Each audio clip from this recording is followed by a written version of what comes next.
Good morning to all of you. मैं doctor Firoz Ahmed आप लोगों के लिए एक नया वीडियो बना रहा हूँ।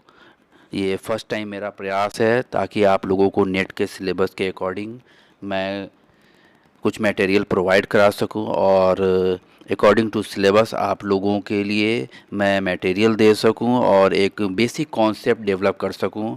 चूँकि मेरे चैनल का नाम कॉन्सेप्ट ऑफ कॉन्सेप्ट है, इसलिए मैं कोशिश करूंगा कि साइकोलॉजी से रिलेटेड जो भी आपके कॉन्सेप्ट हैं वो क्लियर किए जाएं। फ़र्स्ट टाइम ये वीडियो मैं आपको असेस करने के लिए बना रहा हूँ ताकि आपका असेसमेंट किया जा सके कि आपके पास नॉलेजेस कितने हैं और कहाँ से मुझे सिलेबस की शुरुआत करनी है। तो यूनिट वाइज जब टॉपिक का सिलेक्शन किया जाएगा और उसके से रिलेटेड मैटर आपके सामने प्रस्तुत किया जाएगा। तो आज का जो वीडियो है वो मल्टीपल चॉइस क्वेश्चन बेस्ड है, जो आपके बेसिक इन्फॉर्मेशन या बेसिक साइकोलॉजी के नियमों से रिलेटेड होगा, जिसमें आज का टॉपिक हमारा है साइकोथेरेपीज़ को लिया गया है। साइकोथेरेपी से 10 क्वेश्चंस ऐसे लिए जाएंगे जो आपके बेसिक अवेयरनेस को थेरेपी से रिलेटेड आपकी जानकारी क्या है ये पता करने की कोशिश की जाएगी। तो हम लोग चलते हैं क्वेश्चन की तरफ हम लोग आते हैं। हमारा पहला क्वेश्चन है, Freud theory was based on the belief of neurosis were caused by number 1 repressed memories, motive and conflict. Number 2 learned maladaptive behavior. Number 3 negative self-regard. And number 4 destructive interpersonal relationship. ये 4 option दिए गए हैं Freud के, जिसमें ये पूछा गया है कि न्यूरोसिस के आधार फ्रायड के हिसाब से क्या मानना था कि न्यूरोसिस का आधार क्या हो सकता है। तो बेसिकली हम लोग अप्रोच करें तो देखा जाए कि फ्रायड का जो कॉन्सेप्ट था वो पहले फ्रायड पर हम लोग बात कर लेते हैं, जब तक आप सोचिए कि इसका आंसर क्या हो सकता है।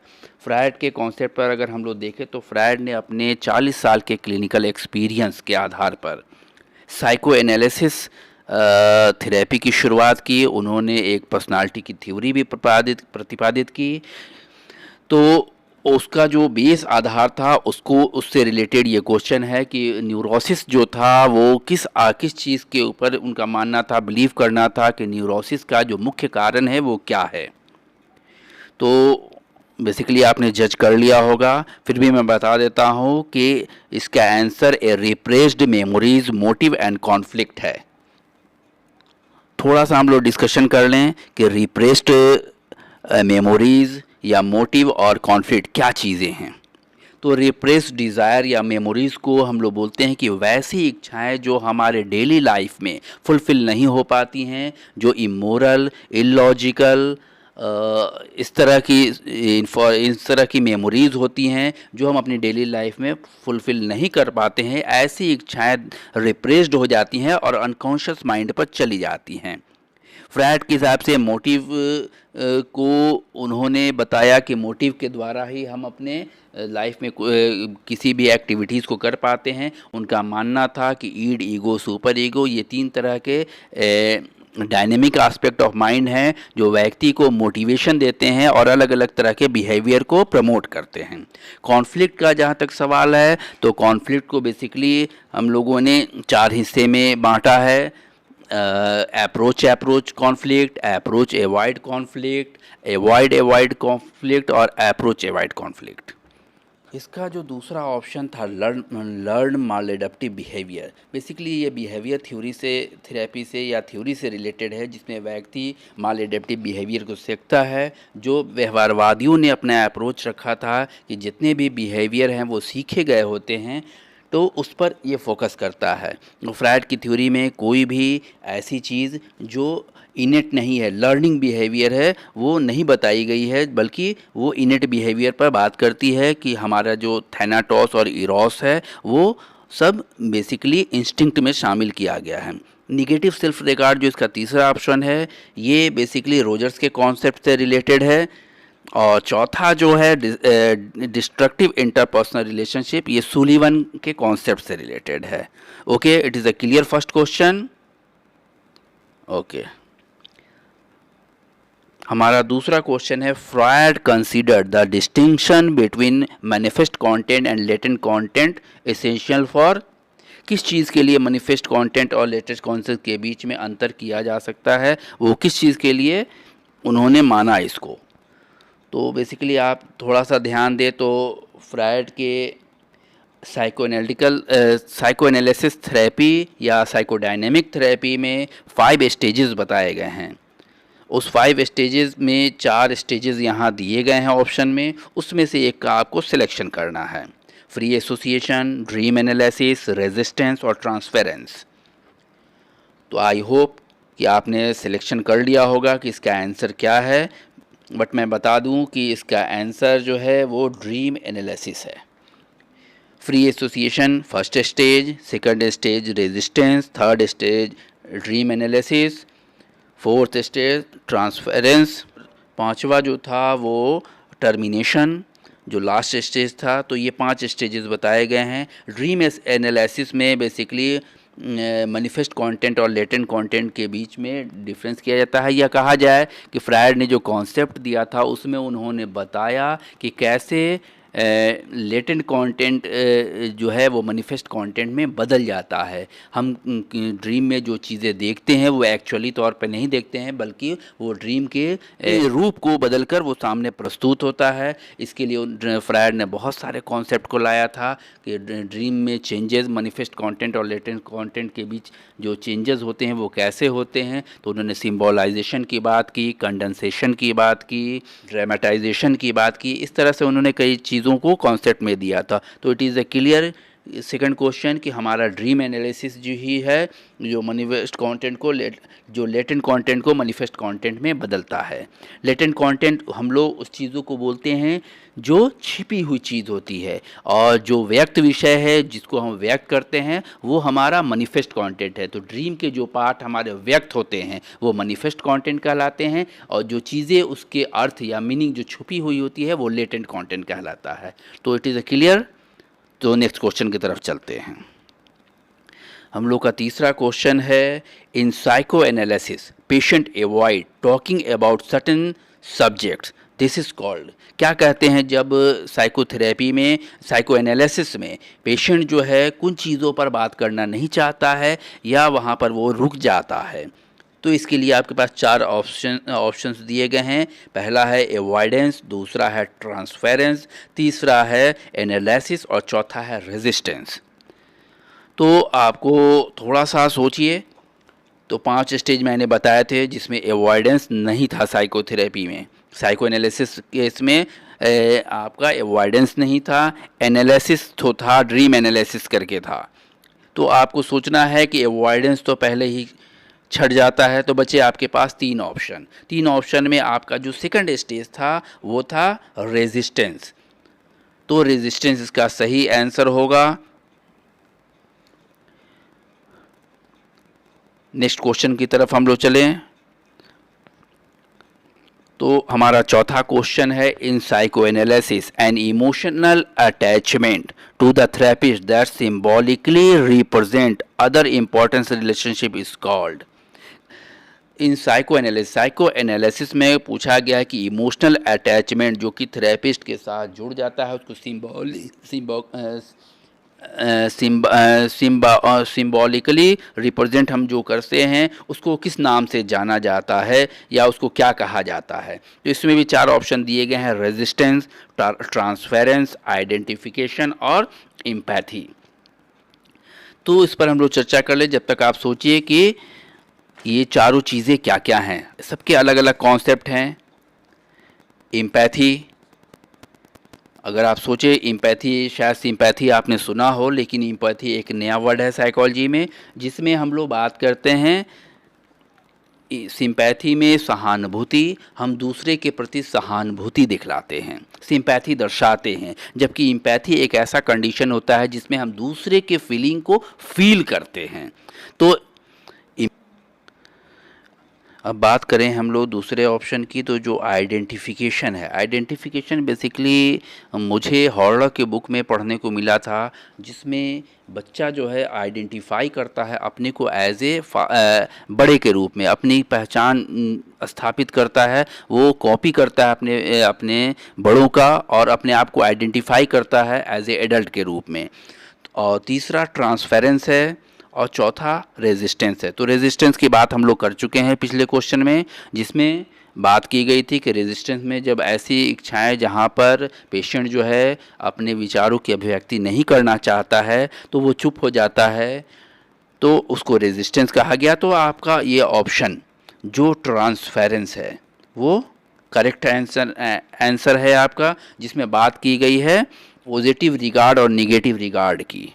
ये ट्रांसफेरेंस जो है वो साइको एनालिटिकल थेरेपी में 3 प्रकार का बताया गया है, जिसमें पॉजिटिव ट्रांसफेरेंस, निगेटिव ट्रांसफेरेंस और ज़ीरो ट्रांसफेरेंस।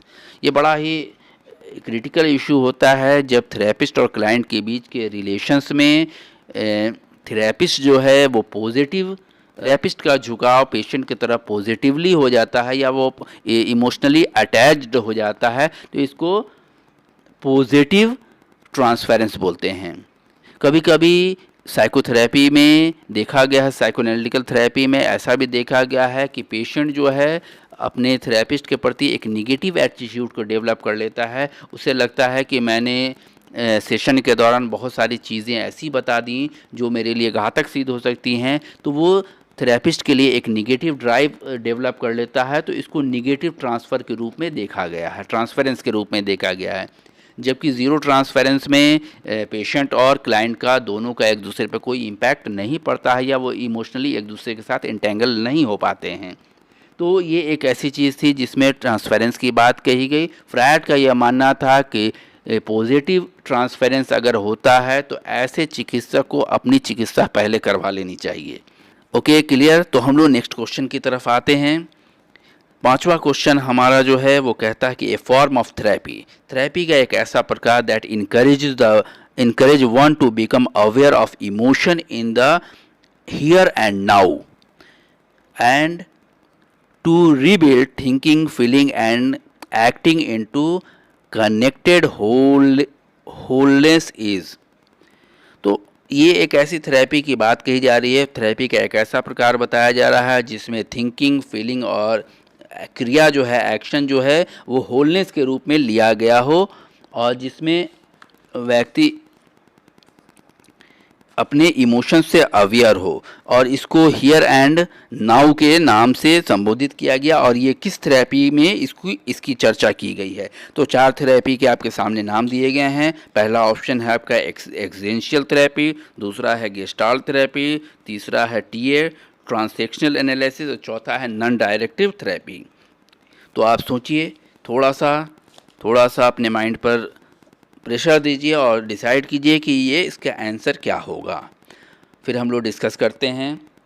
तो सबसे पहले हम हियर एंड नाउ के बारे में देख लें कि ऐसा कौन सा थ्योरी है। इस क्वेश्चन में एक बहुत इंपॉर्टेंट चीज़ है, वो है आखिरी में कनेक्टेड होल, स्पेलिंग गलत हो गई, शायद होलनेस लिखना था, होलनेस इज़।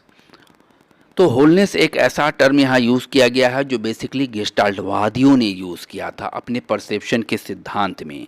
तो ये गेस्टाल्ट थेरेपी जो है वो देन है गेस्टाल्टवादियों की। और ये थ्योरी जो है हियर एंड नाउ जिसमें प्रयोग में लाया गया है, ये गेस्टाल्ट थ्योरी के अंतर्गत आता है।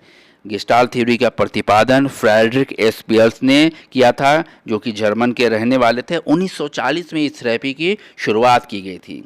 यह थेरेपी जो बेस्ड है वो गोल्ड स्मिथ के ऑर्गेनाइज थेरेपी पर आधारित है।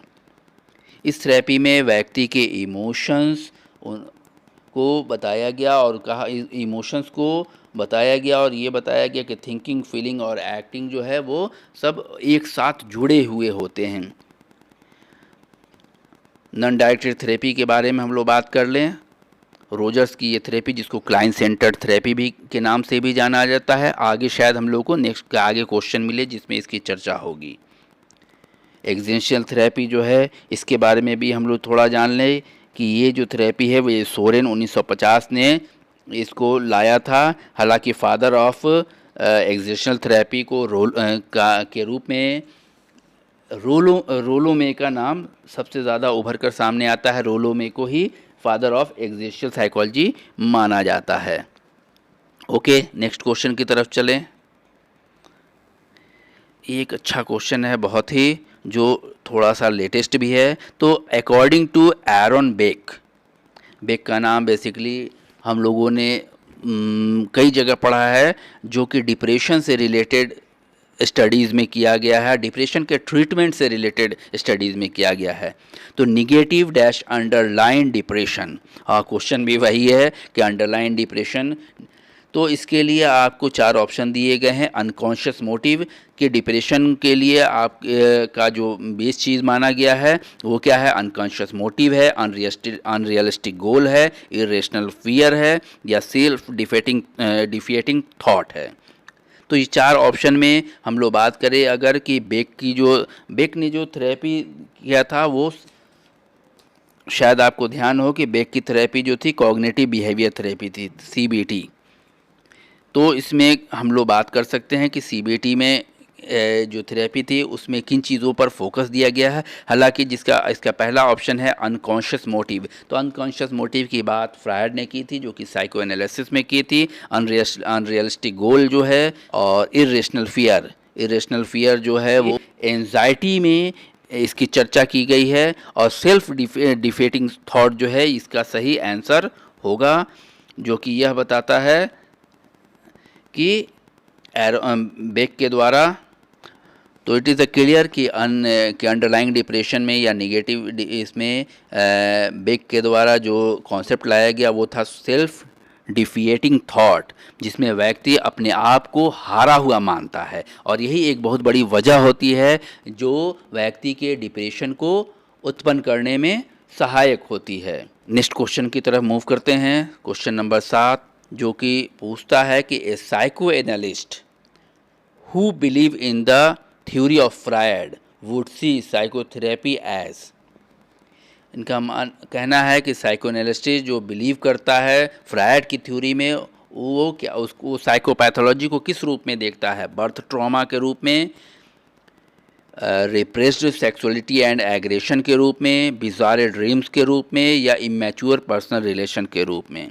तो फ्रायड के जितने भी कॉन्सेप्ट हैं या जितनी भी पर्सनालिटी के डेवलपमेंट की बात कही गई है, या जितनी भी न्यूरोटिक डिसऑर्डर की बात की गई है फ्रायड के द्वारा, उनका बेसिक कॉन्सेप्ट था जो इस पर निर्भर करता था कि रिप्रेस्ड डिज़ायर, सेक्सुअलिटी और एग्रेशन। तो इसका सही आंसर होगा बी, जो ये बताता है कि रिप्रेस्ड सेक्सुअलिटी एंड एग्रेशन जो है वो सही इसका। नेक्स्ट क्वेश्चन की तरफ चलते हैं हम लोग। क्वेश्चन जो हमारा है वो 8वां question, role rehearsal and mirror technique are associated with, थोड़ा सा टाइपिंग एरर है, रिहर्सल है ये, role rehearsal and mirror technique are associated with, किसके साथ जुड़ा हुआ है, जिसमें हम रोल भूमिका करते हैं, रिहर्सल करते हैं, या मिरर टेक्निक उसको कहा जाए, जिसमें हम आईने की तरह अपने आईने में जैसे हम देखते हैं उसको प्रतिबिंबित करते हैं। तो इसके लिए 4 ऑप्शन दिए गए हैं, gestalt therapy, psycho drama, logotherapy और साइको एनालिसिस। आप ज़रा सा सोचिए इस पर। गेस्टाल्ट थेरेपी के बारे में हम लोग थोड़ी देर पहले बात कर चुके हैं, साइको एनालिसिस के बारे में बात कर चुके हैं। तो आपके सामने 2 ऑप्शन बचता है, साइको ड्रामा और लोगोथेरेपी। तो ये एक साइको ड्रामा का इसका सही आंसर होगा, साइको ड्रामा ही एक क्लियर है इसका। आपको पता है कि साइको ड्रामा का कॉन्सेप्ट कौन लेके आया था? साइको ड्रामा का कॉन्सेप्ट था मोरेनो ने दिया था। मोरेनो ने 1936 में इस कॉन्सेप्ट को लाया था, जिसमें उन्होंने बताया था कि रिप्रेस्ड डिज़ायर की अभिव्यक्ति जो है हम साइको ड्रामा के रूप में कर सकते हैं, और इससे आदमी के इमोशन का कैथारसिस होता है और व्यक्ति धीरे धीरे अपने प्रॉब्लम से निजात पा जाता है।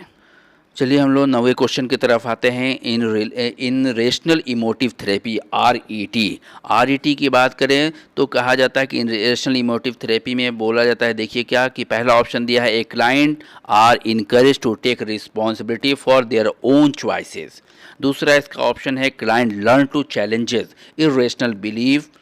इसका तीसरा ऑप्शन है, the therapist seek to have the patient discover rational insight on his or her own.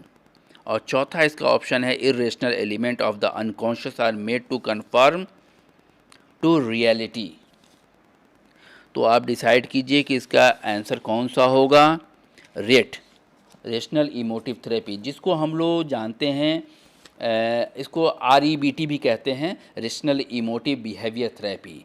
इसके बारे में मैं थोड़ा और बता दूं आपको कि अल्बर्ट एलिस 1950 ने इस थेरेपी को पहली बार यूज़ किया था, और उनका ये यूज़ जो था उसको एडिक्शन पर और फोबिया के पेशेंट पर किया गया था इसको। तो यह क्लियर है कि एडिक्शन और फोबिया के पेशेंट पर रेशनल इमोटिव थेरेपी का उपयोग किया था एलिस ने 1950 में। उस हिसाब से अगर देखें तो इसका आंसर बनता है answer b, client learn to challenges irrational belief. Okay, next question की तरफ आते हैं। हमारा लास्ट क्वेश्चन है, problem with aversion therapy is. A problem with aversion therapy is. Aversion therapy का नाम आपने सुना होगा। बेसिकली इसको बिहेवियर मॉडिफिकेशन के रूप में लिया गया था। जोसेफ काउटेला 1942 में इसको प्रस्तुत किया था। ये एक अमेरिकन साइकोलॉजिस्ट थे जिन्होंने एवर्सन थेरेपी को पहली बार शराब से ग्रस्त लोगों के उपचार के लिए उपयोग में लाया। तो हम लोग देखें कि ऑप्शंस क्या क्या दिए गए हैं। ऑप्शन है इसका पहला, कंस्ट्रक्टिंग रियलिस्टिक हिरार्ची। दूसरा है transfer of learning to the real world. तीसरा है आइडेंटिफाइंग द रिमूविंग टुवर्ड। और चौथा है the over use of habituation. तो इसका करेक्ट आंसर है, आंसर इसका transfer of learning to the real world. तो ये आज के हमारे 10 क्वेश्चन थे, जो बेसिकली हम लोगों ने कोशिश किया कि आपके कॉन्सेप्ट को क्लियर किया जाए कि कौन से क्वेश्चन हैं जो आपके थेरेपी से रिलेटेड हैं और वो आपके बेसिक कॉन्सेप्ट को जज करते हैं। तो एनालिसिस करके ये देखा जाएगा कि आपका जो लर्निंग अप्रोच है वो कहाँ तक है। तो इस पर ज़रूर कमेंट्स करें ताकि हम लोग को अगला वीडियो बनाने में मदद मिले।